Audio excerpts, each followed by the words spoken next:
नमस्कार मित्रों, आप सबका हमारे चैनल में स्वागत है।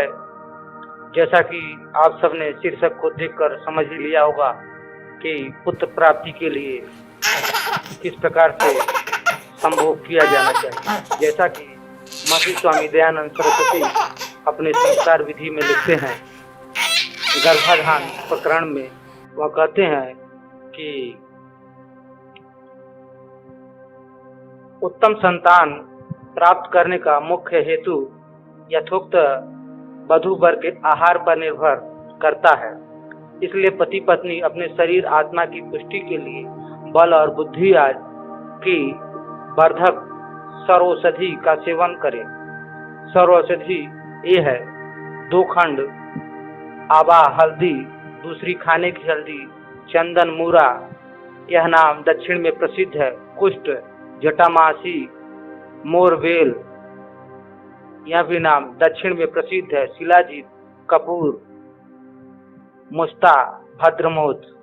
इन सब औषधियों का चूर्ण बना करके सब संभाग लेके औदुंबर के काष्ठ पात्र में गाय के दूध के साथ मिलाकर उनका दही जमा और औदुंबर ही के लकड़े की मथनी से मंथन करके उसमें से मक्खन निकालकर उसको ताय कर घृत करके उसमें सुगंधित द्रव्य केसर, कस्तूरी, जायफल, इलायची, जावित्री मिला के अर्थात शेर भर दूध में छटाक भर पूर्वोक्त सर्वौषधि मिला सिद्ध करके घी हुए पश्चात 1 शेर में 1 रत्ती कस्तूरी और 1 मासा केसर और 1 मासा जायफल मिला के नित्य प्रातः काल उसको घी में मिलाकर लें। जिस रात्रि में गर्भास्थान क्रिया करनी हो उसके दिन में होम करके उसी घी को दोनों जने खीर अथवा भात के साथ मिला के यथारुचि भोजन करें। इस प्रकार गर्भास्थान करें तो सुशील, विद्वान, दीर्घायु, तेजस्वी, सुदृढ़ और निरोग पुत्र उत्पन्न होगा। और यदि कन्या की इच्छा हो तो जल में चावल पकाकर पूर्वोक्त प्रकार घृत गूलर के एक पात्र में जमाए हुए दही के साथ भोजन करने से उत्तम गुणयुक्त कन्या भी होगी। क्योंकि आहार शुद्धो सत्य शुद्ध, सत्व शुद्धो ध्रुवा स्मृति, अर्थात शुद्ध आहार जो कि मद्य मांस आदि रहित घृत दुग्धादि चावल गेहूं आदि के करने से अंतःकरण की शुद्धि, बल, पुरुषार्थ, आरोग्य और बुद्धि की प्राप्ति होती है। इसलिए पूर्ण युवा अवस्था में विवाह कर इस प्रकार विधि कर प्रेम पूर्वक गर्भाधान करे तो संतान और कुल नित्य प्रति उत्कृष्टता को प्राप्त हो जाए। जब रजस्वला होने के समय में 12-13 दिन शेष रहे तब शुक्ल पक्ष में 12 दिन तक पूर्वोक्त घृत मिला के इसी खीर का भोजन करके 12 दिन का व्रत भी करे और मितहारी होकर ऋतु समय में पूर्वोक्त रीति से गर्भाधान क्रिया करे तो अति उत्तम संतान होगी। जैसे सब पदार्थों को उत्कृष्ट करने की विद्या है वैसे संतान को उत्कृष्ट करने की यही विद्या है। इस पर मनुष्य लोग बहुत ध्यान देवे, क्योंकि इसके न होने से कुल की हानि निजता और होने से कुल की वृद्धि और उत्तमता अवश्य होती है। यदि 2 ऋतुकाल व्यर्थ जाए अर्थात 2 बार 2 महीना में गर्भाधान क्रिया निष्फल हो जाए, गर्भ स्थिति न हो तो तीसरे महीने में ऋतुकाल समय जब आवे तब पुष्य नक्षत्र युक्त ऋतुकाल दिवस में प्रथम प्रातः काल उपस्थित हुए तब प्रथम प्रसूता गाय का दही 2 मासा और यौ के दानों को सेक के पीस के 2 मासा लेके इन दोनों को एकत्र करके पत्नी के हाथ में दे के उससे पति पूछे किंतु बची। इस प्रकार 3 बार पूछे और स्त्री भी अपने पति को पुंसवन इस वाक्य को 3 बार बोल के उत्तर दे और उसका प्राशन करे। इस रीति से पुनः पुनः 3 बार विधि करना। तत्पश्चात शंखा होली व भटकटैया औषधि को जल में महीन पीस के उसका रस कपड़े में छान के पति पत्नी के दाहिने नाक के छिद्र में सिंचित करे और पति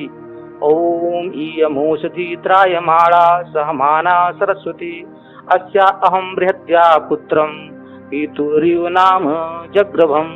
इस मंत्र से जगत नियंता परमात्मा की प्रार्थना करके यथोक्त ऋतुदान विधि से करे, यही सूत्रकार का मत है। गर्भाधान रात्रि के नियत समय पर जब दोनों का शरीर आरोग्य अत्यंत प्रसन्न और दोनों में अत्यंत प्रेम बढ़ा हो, उस समय गर्भाधान क्रिया करनी चाहिए। गर्भाधान क्रिया का समय प्रहर रात्रि के गए पश्चात प्रहर रात्रि तक रह, जब वीर्य गर्भाशय में जाने का समय आए तब दोनों स्थिर शरीर, प्रसन्न बदन, मुख के सामने मुख, नासिका के सामने नासिका आदि सब सुधा शरीर रखें। वीर्य का प्रक्षेप पुरुष करे। जब वीर्य स्त्री के शरीर में प्राप्त हो, उस समय अपना पायु मूलेंद्री और योनिंद्री को ऊपर संकोच और वीर्य को खींचकर स्त्री गर्भाशय में स्थित करे। तत्पश्चात थोड़ा ठहर के स्नान करे। यदि शीतकाल हो तो प्रथम केसर, कस्तूरी, जायफल, जावित्री, छोटी इलायची डाल के गर्म करके रखे हुए शीतल दूध का यथेष्ट पान करके पश्चात पृथक पृथक शयन करे। यदि स्त्री पुरुष को ऐसा दृढ़ निश्चय हो जाए कि गर्भ स्थिर हो गया है तो उसके दूसरे दिन और जो गर्भ रहेगा दृढ़ निश्चय न तो 1 महीने के पश्चात रजस्वला होने के समय स्त्री रजस्वला न हो तो निश्चय जानना चाहिए कि गर्भ स्थित हो गया है। जैसा कि आपने स्वयं महर्षि दया के अनुसार बताए गए, इस प्रकार से यदि इस विधि से संभोग को करते हैं और जो औषधि बताई गई है उस औषधि का सेवन करते हैं तो पुत्र ही होगा, और यदि पुत्री की इच्छा है तो पुत्री भी होगी। आगे स्वयं महर्षि दयानंद सरस्वती कहते हैं, संस्कार विधि में गर्भाधान संस्कार का जो अंतिम चरण है, पुनः स्त्री के भोजन छादन का सुनियमन करें। कोई मादक मद आदि रेचक, हरित की आदि क्षार, अति लवणादि, अति यम्ल अर्थात अधिक खटाई, रुक्ष, चणे आदि तीक्ष्ण, अधिक लाल मिर्ची आदि स्त्री कभी न खाए, किंतु घृत, दुग्ध, मिष्ट, सोमलता अर्थात गुणोच्चारी औषधि, चावल, मिष्ट, दही, गेहूं, उड़द, मूंग, तुअर आदि अन्न और पुष्टिकारक शाक खावे। उसमें ऋतु के मसाले गर्मी में ठंडे सफेद इलायची आदि और सर्दी में केसर, कस्तूरी आदि डालकर खाया करे। युक्ताहार विहार सदा किया करे। दूध में शुंठी और ब्राह्मी औषधि का सेवन स्त्री करे, विशेष किया करे, जिससे संतान अति बुद्धिमान, रोग रहित, शुभ गुण कर्म स्वभाव वाला होगा। आशा करता हूँ कि यह जानकारी हमारी आपको अच्छी लगी होगी और इस विधि का सेवन करके आप अपने मनचाहे पुत्र को प्राप्त कर सकते हैं। धन्यवाद।